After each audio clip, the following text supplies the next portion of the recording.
There are three forms in which we can write the equation of a parabola.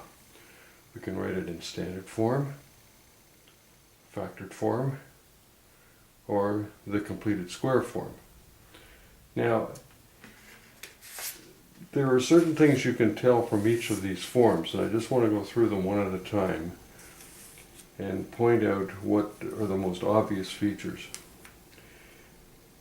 In the standard form, if you let x equal 0, you can get the y-intercept, which is right here.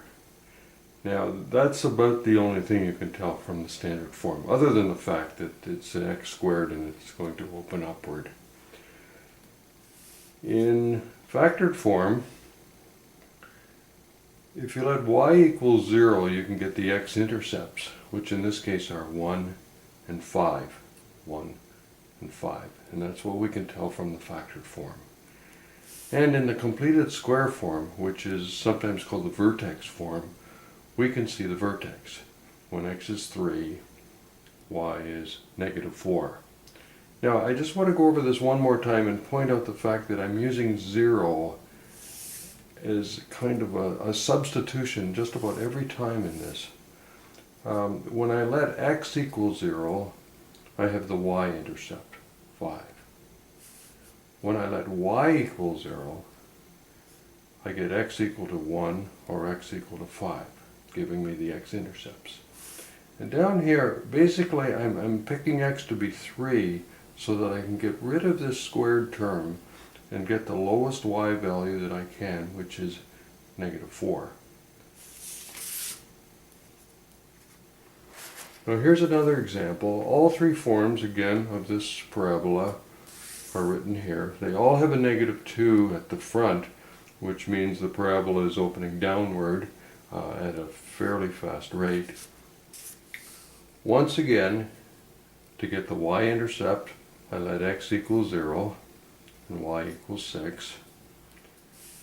This is the factored form. If I let y equal 0, x is either -1, which is here, or 3, which is over here. And finally, the completed square form, 1, 8, is the vertex.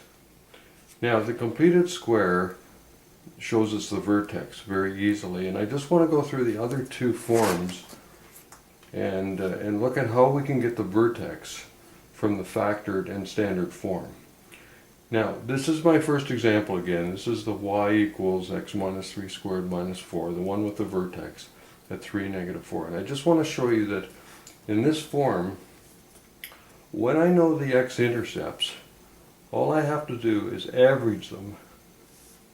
1 plus 5 divided by 2 is 3. Now, you don't have to be so formal as to doing it this way.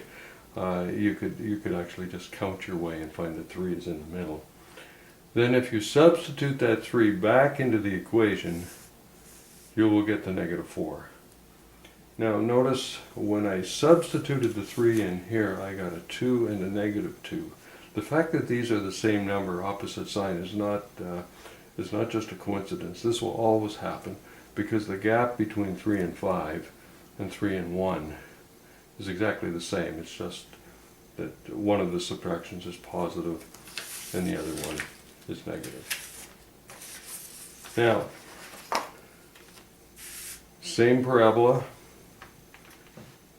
same vertex.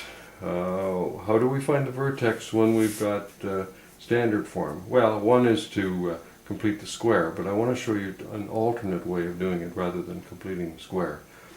You can take the y-intercept, which is 5, and you can substitute it in for the y. If you substitute 5 in for the y, this cleans up very nicely because when you bring the 5 over, you have a 0. And this is really easy to factor. All you have to do is take out common factor of x. And what you've got are the two x values that create the 5. 0, 5, and 6, 5. And once again, 0 and 6 are equally spaced around the line of symmetry, the 3, and if you substitute that 3 into the original equation, which I've done here, 3 squared minus 6 times 3 plus 5. Again, I'm going to get the vertex. So it's quite simple. You just substitute in the 5 over here, creating a 0, do a common factor. Halfway between 0 and 6 is 3, and substitute the 3 in, and you've got the vertex.